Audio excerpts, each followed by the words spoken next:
Good afternoon, everyone. This is Tony from her Homestead Skills. Well, looks like the RNC have finished their party for the day, and quite a finale. I did not stay up to watch it, but we have something called C-SPAN here, and I believe it's in the US as well. So you could watch any portion of that from day 1 to day 4. You know, any specific segment that you want, or the whole thing. And because I couldn't stay up that late, I just fell asleep. I decided to watch Trump's speech later on this morning. And yeah, quite lengthy and quite good. And I think he only mentioned Biden's name once and focused on unity. Now, if the other side wants unity, good thing. It's okay for one side to press for unity, but if both sides don't agree, there's nothing that can be done about it. But at least the offer has been extended. We'll see what happens. And I heard on my way back from my garden today, which is where I was also, that Biden has decided he's going to stay in the race. So like it seems like it's on again, off again, on again, off again. So whatever he wants to do is great. You know, that's his prerogative. So I actually, while I was out yesterday, one of my favorite shops that I like to stop by, because they seem to have, they're not a clearance, they're a hardware store. They're Canada's home hardware. It's not Home Depot, it's home hardware. And quite often they have ends of lines or, you know, sale items. I don't know, they get them from everywhere. So, I mean, I picked up chocolate bars there for 59 cents a piece, and when they have those on, I got to stay away because that's dangerous. I mean, I love chocolate, but I really probably shouldn't eat that much of it. But, and yeah, sometimes they have t-shirts and shirts and that for an extremely good price, and hoodies. They've got hoodies now, but I'm not into hoodies, don't like them actually. So I ignored those. But I stopped by that store yesterday, and sure enough, they do carry garden. I mean, they are a hardware store, and they had a cultivator, and it's a little Toro 2-stroke cultivator for $149. And I looked at that and looked at that and thought, 2-stroke means that you have to add oil to your gasoline. And I'm familiar with the concept. I've never dealt with a 2-stroke motor, but Mark has many times. He used to drive a 2-stroke go-kart, so he's quite familiar with mixing the oil and the gas and how to go about that and what the percentages are. You just, you know, go by what the manufacturer directs for that particular motor. But anyway, I talked to him about it, and he said if I wanted to go and buy it, go ahead and buy it. And yeah, probably it is a little bit late in the season for a cultivator, but certainly at $149, you can't beat it. And I checked on the internet, like before I bought it, I told Mark what the model number was, and we looked on the internet. And they are available in the US for $249 US, which is probably around $300 Canadian. So at half that price, it's a great deal. And I have wanted a cultivator for a long time, a small one like that. It's just a 10-inch 2-stroke. You know, it's only got a couple of tunes. It's not the great big wide one.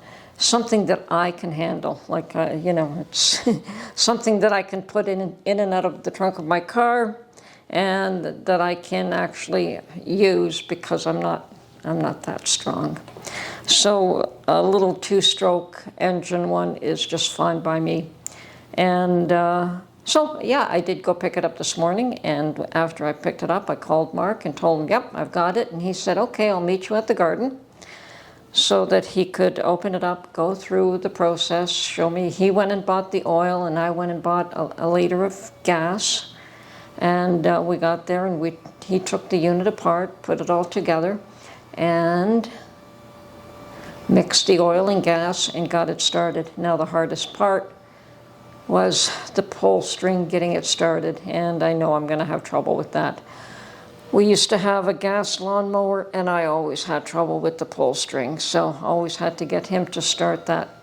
I think in the end I bought a can of Quick Start, and that really helped.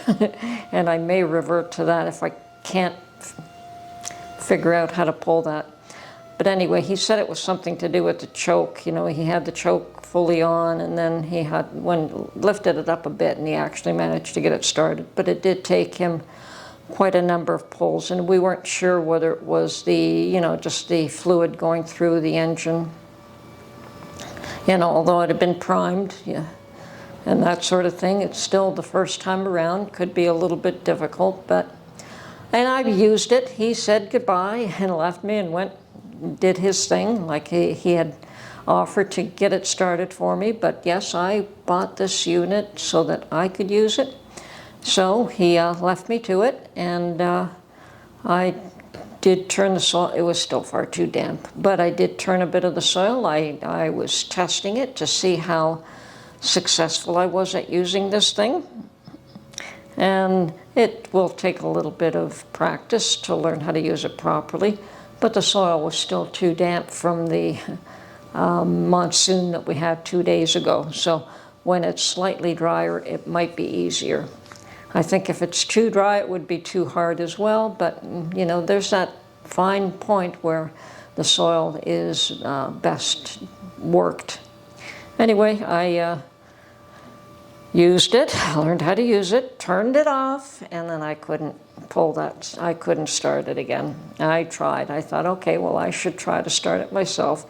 And I tried a number of times, and I was not able to start it. So I'm either going to have to learn or have to call on Mark every time I want to start it.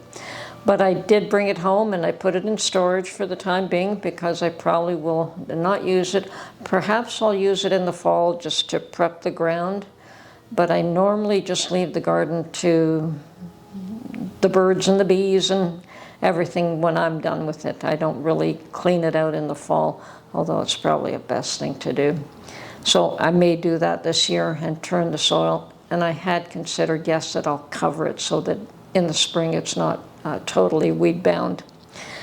Anyway, I'm thrilled to get it. I've always wanted one, and the ones that I was looking at were about $600. They have come down in price, and even at $400, it was still more than I was willing to pay. I'm so cheap. But at $149, I couldn't resist, so I finally got my cultivator. Anyway, so that's how I spent my morning, and I did pick some cucumbers, and it seems like cucumber plants are not doing as well this year as they did last year. And they were from my son's garden. I didn't really plant any this year. But half his plants died, and the other half are still doing okay. But one of the other ladies, she said the same thing, that some of her cucumber plants just aren't dying, aren't surviving. And it seems to go around there. Like a couple of years back, it was the peppers, the green peppers. They were just, as soon as they looked really nice, they'd start to go rotten.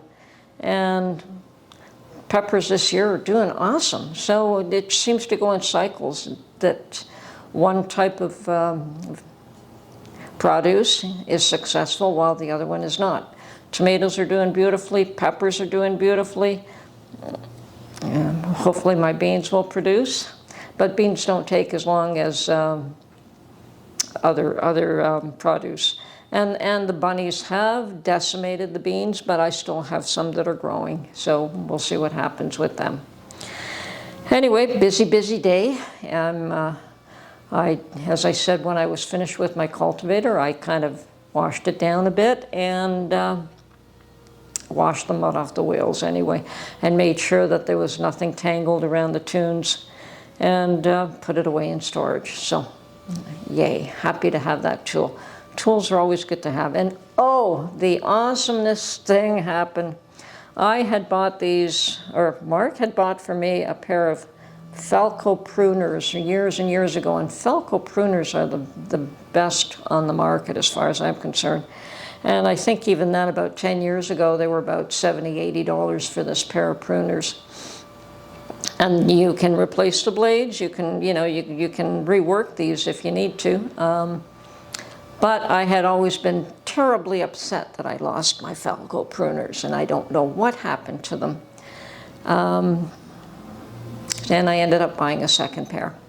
And I will not buy these $10 or $15 or $20 pruners from Home Depot or from any Canadian Tire or wherever. I just don't. I was spoiled with the Falco pruners, and that's what I wanted, so I bought myself a second pair. Well, today when I cleaned out the trunk of my car in order to make sure I had room for this box to fit in. I didn't know how big the box was. But I also lifted up the carpet and the cardboard where you have the wheel well, where you have the spare tire. And sure enough, that's where my Falco pruners were. A shock of my life. I haven't had to use my spare tire in ages. How that got underneath that cardboard and in the wheel well, I have no idea. So, but I'm thrilled now I have two of them. So I'm going to clean them all really good and probably have the blades sharpened. And yay, I've got two wonderful, good pruners now. I was always hoping I'd find it someday, and I finally did. So happy to have that happen.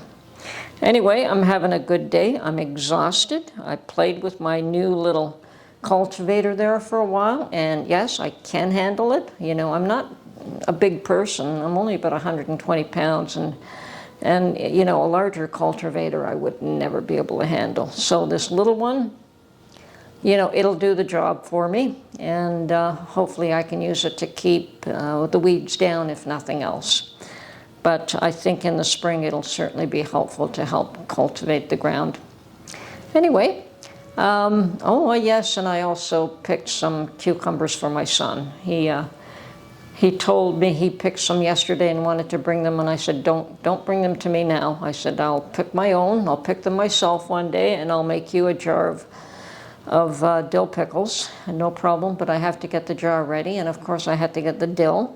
You know, I have dill growing in the garden, and I also wanted to get some other spices ready, and I do have a jar of spices ready that I have to dig up that I only use for making the pickles.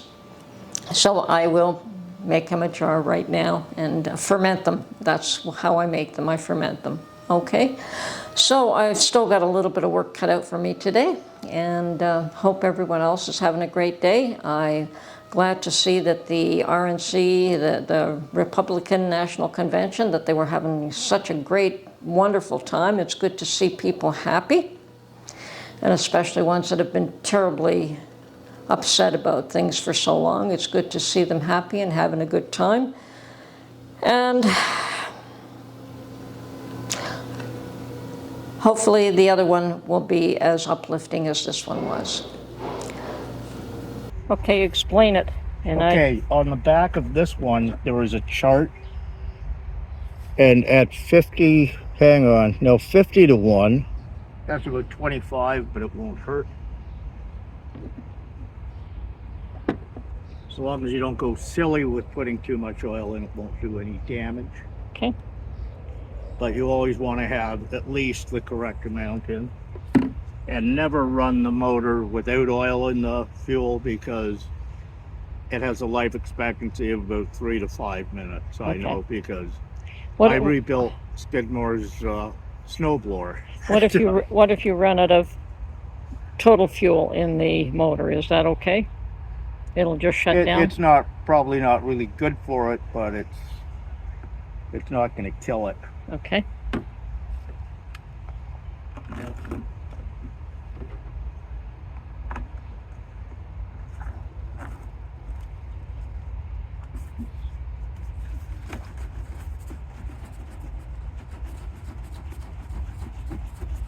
So 20 milliliters to each liter? Yes.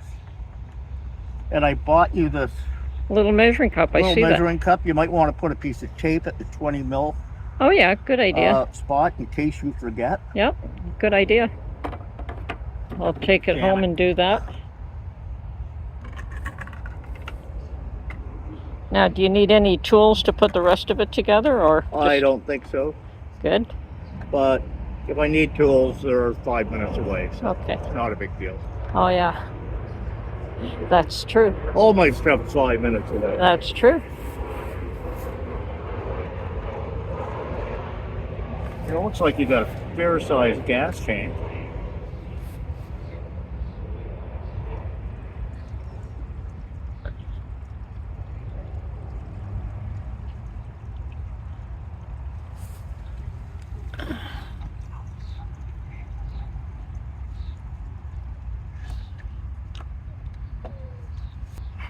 In any case, let's get the rest of this guy put together. Okay.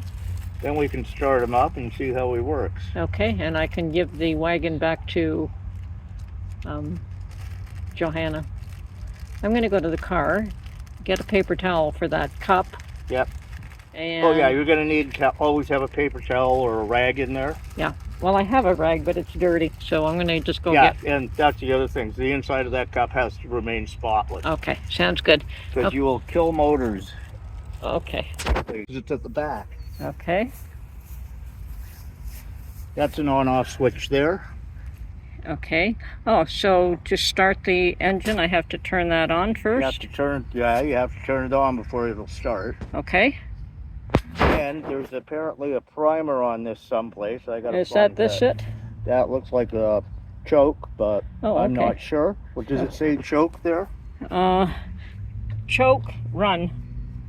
Yep. Okay, so that's your choke. Okay. Oh, yeah.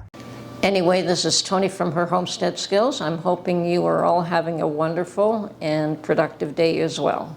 I'll talk to you soon. Bye for now.